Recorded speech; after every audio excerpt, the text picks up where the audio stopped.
the Catholic Men's Podcast, helping you find good works of literature for the Catholic gentleman. St. Joachim's wealth, like that of the first patriarchs, consisted chiefly in flocks and herds. The holy use he made of them drew down God's blessing upon him.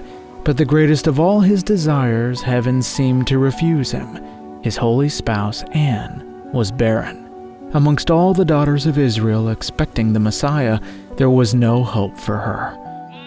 One day, the sacrificial lambs Joachim presented in the temple were contemptuously rejected. Those were not the gifts the Lord of the temple desired of him. Later on, instead of lambs from his pastures, he was to present the mother of the Lamb of God, and his offering would not be rejected. During Old Testament times, the Jews scorned sterile couples. They prided themselves in the possibility that one of their descendants would be the Messiah, and derided those for whom this was impossible. Thus, Saints Joachim and Anne were looked down upon. Their disgrace was augmented when they reached the threshold of old age, still childless. It seemed that all their hopes were vain.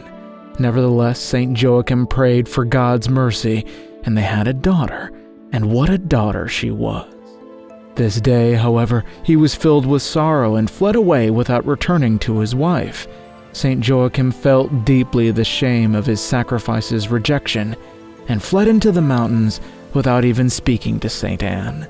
He hastened to the mountains where his flocks were at pasture, and living in a tent, he fasted continually, for he said, "I will take no food till the Lord my God look mercifully upon me. Prayer shall be my nourishment." This is such a beautiful way to pray. It's a storming of heaven with the certainty of being heard. This is the type of violence that, according to Scripture, gains the kingdom of heaven. We must doggedly refuse to give up, even when God seems to deny our requests. Once, when St. Catherine of Siena was praying to our Lord in the Blessed Sacrament, she extended her hand and said, "I will not leave this place until you extend me your hand." Then our Lord mercifully opened the tabernacle, extended his hand, and pressed hers in it. What confidence the saints have. That's what makes them saints. Meanwhile, Anne was mourning her widowhood and her barrenness. She thought her husband had died. She prayed in the garden as St. Joachim was praying on the mountain. Their prayers ascended at the same time to the Most High, and he granted them their request.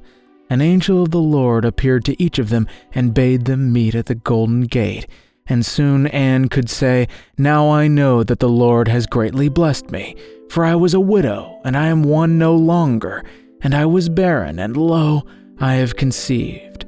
Our Lord wanted to purify them by culminating their long trial with an extreme suffering. Consider their respective situations.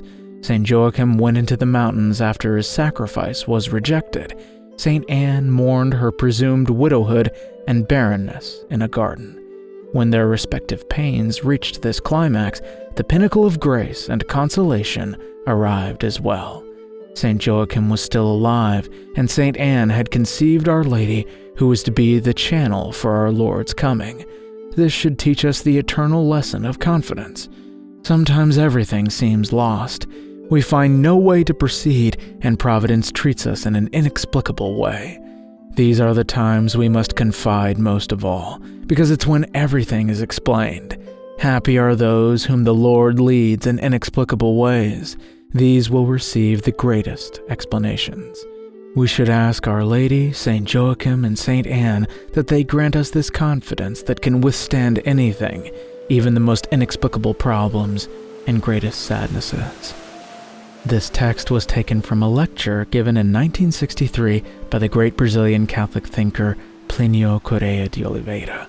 Thank you all so much for watching. God bless you, and Our Lady keep you.